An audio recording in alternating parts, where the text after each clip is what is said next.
இன்றைய நற்செய்தி புனித லூக்கா எழுதிய நற்செய்தியிலிருந்து வாசகம். அதிகாரம் 6, இறைவார்த்தைகள் 39 முதல் 42 முடிய. மேலும் இயேசு அவர்களுக்கு உவமையாக கூறியது: பார்வையற்ற ஒருவர் பார்வையற்ற வேறு ஒருவருக்கு வழிகாட்ட இயலுமா? இருவரும் குழியில் விழுவார் அல்லவா?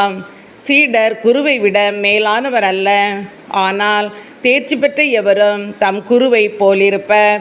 நீங்கள் உங்கள் கண்ணில் இருக்கும் மரக்கட்டையை பார்க்காமல் உங்கள் சகோதரர் அல்லது சகோதரியின் கண்ணில் இருக்கும் துரும்பை கூர்ந்து கவனிப்பது ஏன்?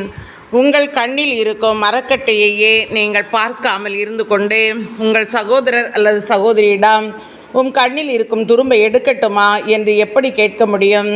வெளிவேடக்காரரே, முதலில் உங்கள் கண்ணில் இருக்கும் மரக்கட்டையை எடுத்து எறியுங்கள்.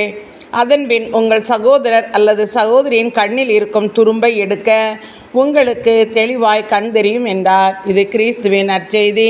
கிறிஸ்துவே, உமக்கு புகழ்.